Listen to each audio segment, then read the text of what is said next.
It's all too easy to focus on money only when thinking about retirement, but there are so many other areas that, if not planned effectively, will lead to your retirement being a disaster. And in this video, I'm going to get you set up for 2025. This is your 2025 retirement checklist. I've got 6 specific points for people not yet retired, 6 specific points for those already retired, and 3 that anybody should be doing no matter what state you're in, retired or unretired. And at the end of the video, I'm going to share the one thing that I do every year to set me up for the next year. I'm going to tell you exactly what it is and exactly what's on my list for 2025 so that maybe you can adopt something similar. And incidentally, I've put this into chapters of the pre-retired, the retirement, and everybody, so that you can skip forwards and backwards if you wish. Although I think there's stuff in here that's helpful to everybody, all the points.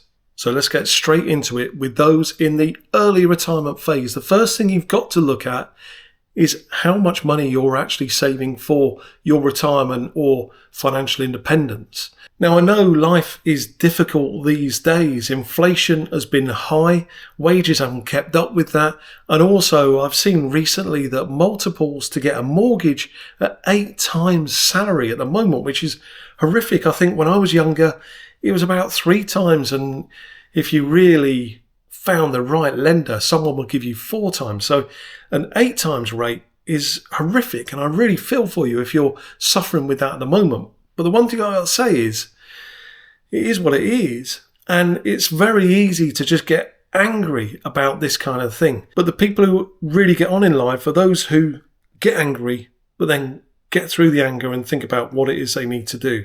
So what I'd ask you to do is to think about what you are spending money on. If you're spending money on something that isn't either adding to your life, important, such as groceries or paying bills, and you're not spending money on something that's providing you real, tangible joy, then consider stopping that and putting that money towards saving for your retirement. The earlier that retirement or financial independence will be there for you. And if you're in a position where you're saddled with debt, I've been there, I know what it's like. What I'd ask you to do is get it all out on paper. Get all your debts listed out, and with each one, the payment schedule for each, together with the interest rate that you're paying. You'll very quickly get a picture for what's causing you the most pain and hit those first. Those with the highest interest rates and the longest payoff dates, kill those first and then build up from there. If you've got debt, you've got to clear your debt before you even think about financial independence. Once that's done, many people think that's the job over. You know, you've got a good savings rate, you've killed your debt, so I'm saving the money, I can just focus now on my retirement or financial independence. But the thing is, the next step is equally as important, and that's looking at what you're actually invested in. Are you invested in something that meets your risk criteria, your risk appetite?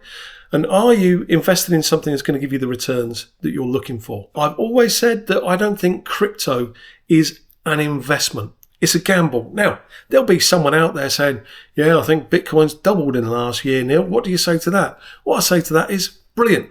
Your gamble's paid off over the last 12 months. But you need to be investing in things that have got a track record. So I would say that will be in stocks and shares, low-cost index funds. You all know that's what I believe in. It may be bonds, it could be property, but also some cash as well on hand.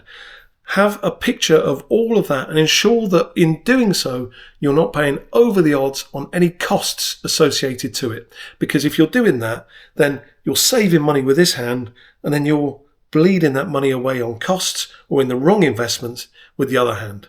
That's the next thing you've got to get right in 2025. When I worked, I would always happily help people find another job. If they're working for me or if they're friends, I would always help them through the process.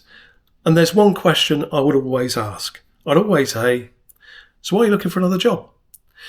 Now, if the answer was along the lines of, well, boss is an ass, the work's stupid, we're not adding any value, and I just got to get out of here, then I know that they're working from a perspective of a from driver. That is, they're moving away from something, which means that someone shows them a nice, shiny, new job out there, they'll probably just jump at it. But without having a two driver, there's a good chance they're just jumping out of the frying pan into the fire. So if you're looking for another job, don't think about what you're leaving. Think about what you really want to be doing. And the same is in retirement. Don't be in your 50s like I was. I made this mistake really. Well, I was in my 40s and thinking, my boss is an ass. The work I'm doing, there's no value to. I want to retire. I want to get out of this. Think about what you're going to retire to. That is equally as important, and that's what's going to take you onto your next stage of life. Actually, thinking about this, many years ago when retirement was invented, it was really because people got to an age where they were just knackered and they were put out to pasture for 2 or 3 years before they shuffled off this mortal coil. But now, retirement is the next phase of life. If you're in your 40s thinking of retirement, or 50s or 60s, you're looking at a retirement of 20, 30 or 40 plus years. That is another phase of life.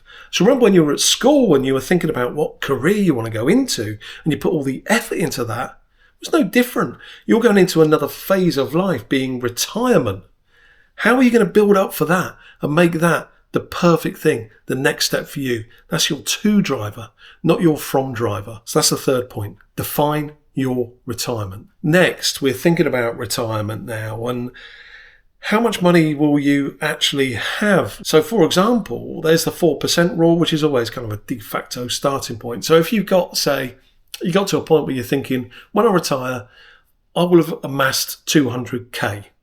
Now, 200k, 4% of that is £8,000 a year.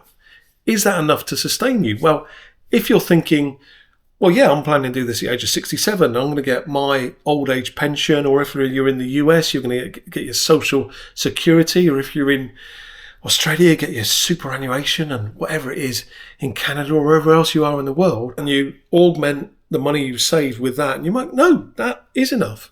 But if you're thinking I'm going to retire at the age of 50 and 200k is going to give me 8,000 a year, is that enough to live on? That's what you need to start really thinking about and getting serious about, because it's very easy to have rosy coloured specs on this kind of thing. So this is where you need to assess your financial independence number, refine it, understand it, and be realistic with it. Then when you've got that, here's a fantastic bit of advice, and that is use 3 months or even 6 months, if you're brave enough, in the next year to test that budget. Test out your early retirement budget. When you retire early, don't think that all of your costs are going to go down immediately, because these are your go-go years, as they're called. This is when you're going to be doing a lot more travelling, and you got the vitality to do it. I've got loads of vitality, even at the age of 56, and there's so much I'm planning to do up to the age of 70 at least. I'm expecting to spend the same, if not more money. So you need to be realistic. But this is a great tip.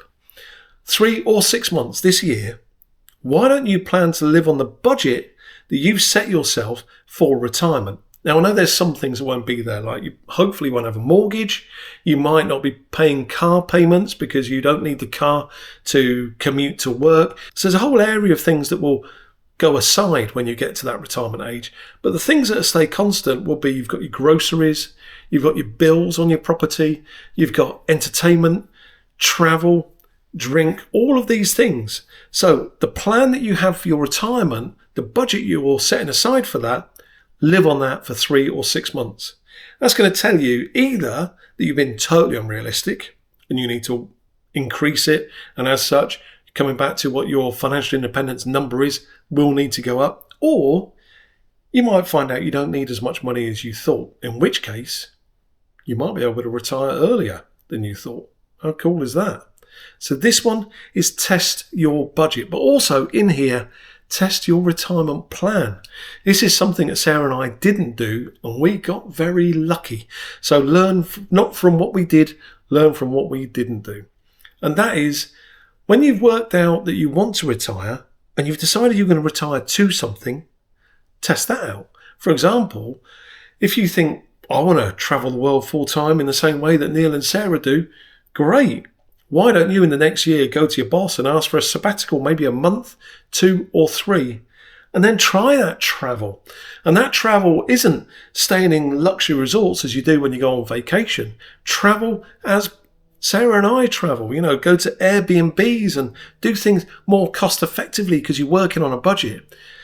If you do that, you're going to learn a few things. You firstly going to learn whether that was the right plan for you after all. You might do it for a month and go, do this every month when I retire for, as I've said, 10 years, but I think it's going to be closer to 20 years for us now. Not for me. Well, now you've got a chance to replan your future. Or the other thing might happen is you do it and go, that was amazing, and I can do it a lot cheaper than I ever imagined, in which case you might be able to pull your retirement earlier. Third thing might happen is you love it and you say, now we really need to work on this savings rate and get rid of this debt because I want to be doing this as soon as I possibly can.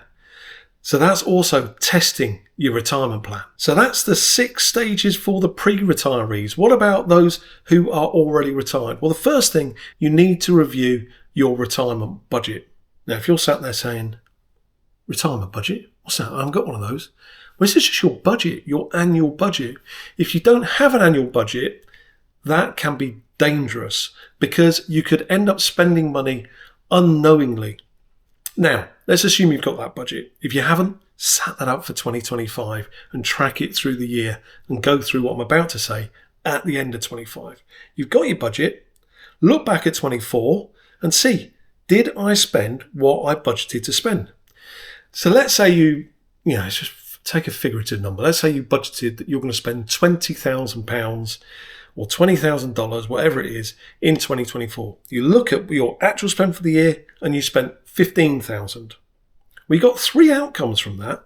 One is you might say, wow, so I've saved $5,000. I'm going to plug that onto the year coming up on 2025 and I'm going to do some exotic travel. I've earned it. I saved money last year. That's what I'm going to do. The second thing you might do is you might say, the reason why I did that was I was being a bit of a skinflint.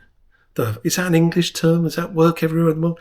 You're being a bit like Scrooge. That works this time of year. And you were being very, very careful with your money. In which case you can decide the year ahead, I'm going to release the purse strings a little bit so that I can spend the budget that I set of, say, 20k for 25. Or the third thing might be you say, well, no, that was good. It was a good year. I had enough money to do what I wanted to do.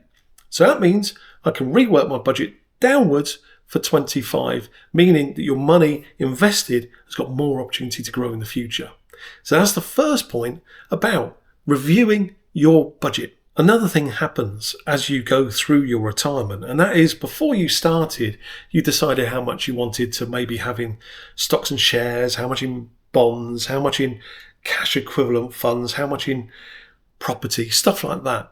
But every year it changes because maybe the stock market does well, as it did in 2024, or maybe the stock market has plunged. So what you need to do at the end of every year is look at your asset allocation. If you said at the start of the year, I want to be 60% in stocks and shares or low-cost index funds, and I want to be 20% in bonds, I want to be 10% in property and 10% in cash, where are you as you start 25? You might find you're now 70% in stocks and shares, and that may be above the risk tolerance that you've got for yourself. So that's the time to rebalance. So that's this point of reassess your investment allocation. Next is to look at how you're reviewing your withdrawal rate.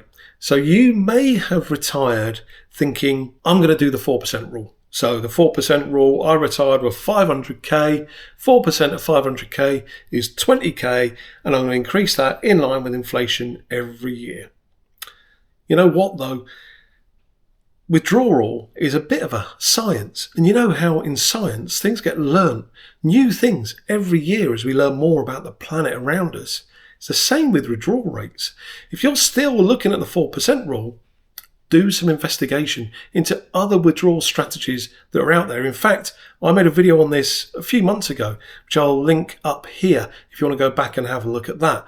But assess this, because you might find that you're living on an old style withdrawal rate that's not enabling you to spend as much money as maybe you could do. The next point. So I want to tell you a bit of a sad story here. And that is my dad was my biggest inspiration for my retirement, and not in a good way. Let me tell you quick story about him. He was a very, very impressive man when he worked. He worked his way up he was a labourer when he started, and he worked his way up to being a production director in an engineering firm that was building parts for military aircraft.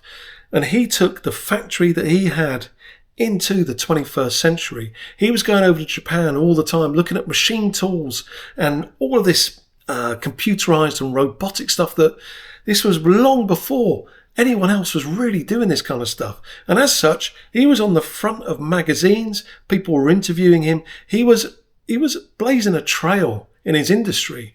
And when he retired, he had a dream of consultancy, of going out to small businesses and helping small businesses do things that he did in a big business to improve their lot. And he wanted to draw. He was an amazing sketch artist, and he wanted to write his memoirs. What he actually did is he retired and he lost all of his dreams. And he, figuratively speaking, he retired, and the next day he turned the TV on and just watched that TV till he died at the age of 89, which was, I think, 2 years ago now. Really sad. And don't get me wrong, I was on his back. My brother and sister were as well, to get out there and live these dreams that he always had. But I don't know if it was fear that held him back. I think it was fear, actually, that held him back from living those dreams. Well, that was my inspiration. I thought, I want to do something. I want to do something I'm going to be proud of when I retire. And that was, for me and Sarah, selling everything we own to travel the world full time. So many people have said to us since we've done that, "You are so brave." I don't think we were brave, but I think at the time we were.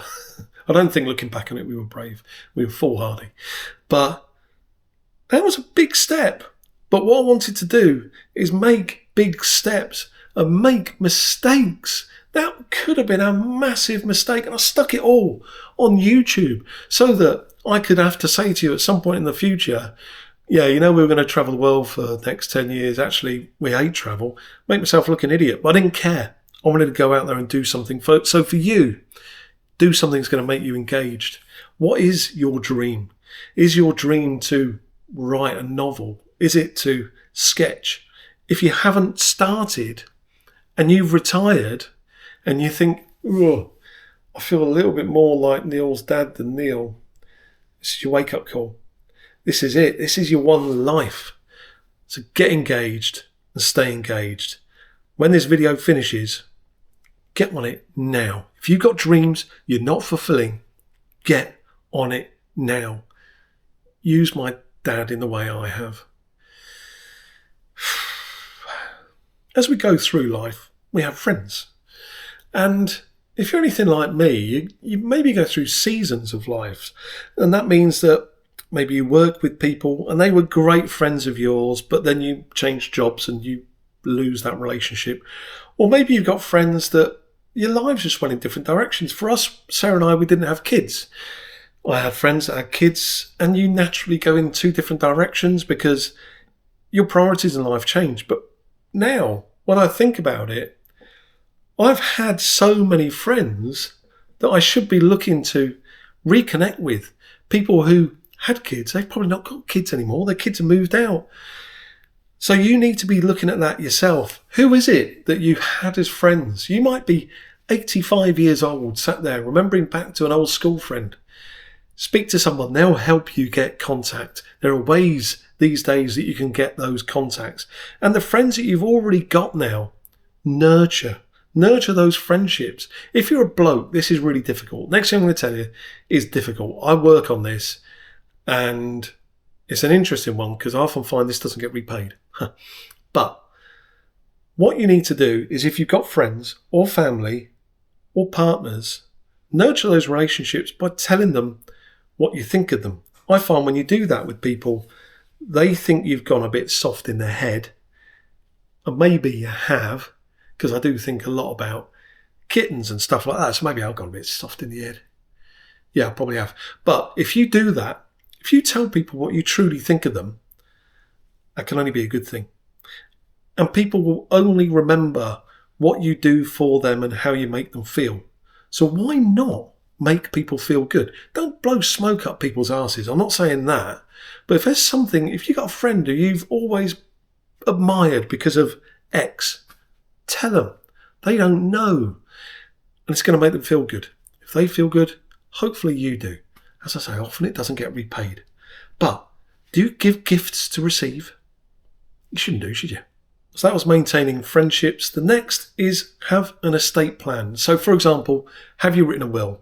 Do you have a lasting power of attorney, which is basically if you become unable to make decisions for yourself, you've already laid out how you want things to go and who's going to take over the responsibilities on your behalf. Have you put trusts in place so that you ensure that money is going to be protected from tax? These are all things that you need to be looking at now for yourself as well. This is updating your estate plan. Then I said there are 3 things that whether you've retired or are planning for retirement that you need to do. The first thing is define your retirement goals. Certainly if you haven't already done this. So what is it that you want to do? Where is it you want to live? It's very easy actually to think of that question, where do you want to live? It's easy to think, here? What's wrong with here? Well, there might be a lot wrong with here. And I would ask you to be open-minded. So where you are at the moment, maybe the house you sat in is going to be too big for you or too difficult for you to look after. If you've got a big garden, if you're on 2 levels, you might want to think about, do we go to a single-story home? Or it might be you can move somewhere that will give you more pleasure, a different country even, or give you more money so that you can enjoy your retirement more with the cash rather than having it locked up in a property. But this is all part of reviewing your retirement goals. Next, are you being efficient with your money? And what I'm talking about here is the tax man. Is he spending more of your money than you are? So if you're already retired, are you just drawing money from the same place you've always drawn it from? Often when you retire, money isn't as clear cut as you would expect. You might have it in a workplace pension you had many years ago. You might have a final salary pension that you're being paid a few £100 on. It might be that you've got a self-invested pension, or if you're in the US, a Roth IRA or whatever else, a 401k or your social security. You've got all this money coming from different places. And if you're not clever, the tax man will be taxing you handsomely. So it may be that you need to get some tax advice. If you think that's important, then go for it. Research though, make sure you go to the right people. And if you haven't yet retired, in the UK, for example, if you put money into a workplace pension, if you're a higher rate taxpayer, the government will add 40% to anything you put in. If you're a lower rate taxpayer, the government will put 20% in. Are you maximising that benefit? That's really important to do. And the last of these is basically create an exit plan. So if you haven't yet retired, think about work. How are you planning to step out of the workplace? Are you thinking that you're going to go part-time maybe? Or is there potential for early retirement through redundancy and then you could get a payoff?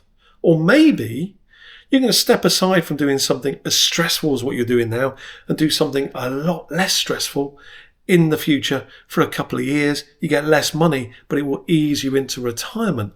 That is one exit plan. Now, if you're in retirement, an exit plan. Let me ask you a question about your parents. Do you know what their exit plan is or was? Have they told you how they want their funeral to be? What kind of funeral they would like? Have they told you the music that they would like, or anyone specifically they'd like to speak at their funeral? Have they decided whether they want to be buried or cremated or buried at sea or thrown into the top of a volcano? I don't know. But have they shared this with you, or have you asked for it? In most cases, the answer is no. So, have you shared this for you to any of your friends and family so that you have the right exit plan that you would want? A bit morbid. So anyway, let me move on to, I said there's something I do every year. I've done it every year since I retired, and I wish I'd done it before I retired, to be honest. And that is to come up with 3 goals for the year ahead. Now, with these goals, it's not actually about whether you achieve them. There's no boss behind you with these goals saying, oh, you've missed this point. The only person who's going to know is you. But come up with these 3 goals. And what they'll do for you is they'll keep you in a positive frame, stepping forward, moving forward all the time through the year, no matter what life throws at you. So for me, my 3 goals for 2025 are quite simply: 1, I want to lose 40 pounds. And no, that's not losing 40 quid at the dog track. It's losing 40 pounds off of all of this. That is my big goal for the year ahead. Remember I said we got another YouTube channel, To Go Rome Travels. I've linked it on screen here, down here I think probably. Go there, subscribe there, because you'll be seeing that journey as I go through the year. The second thing that you'll see, because I'll be sharing that, is I want to come up with a simple routine of fitness that I can stick to. It has to be something where there's no gym involved, because I'm traveling full time, so I can't guarantee to be getting to a gym, and something that is achievable, because then I'll do it and I'll build upon it every week. That's the second goal. The third goal is to visit 14.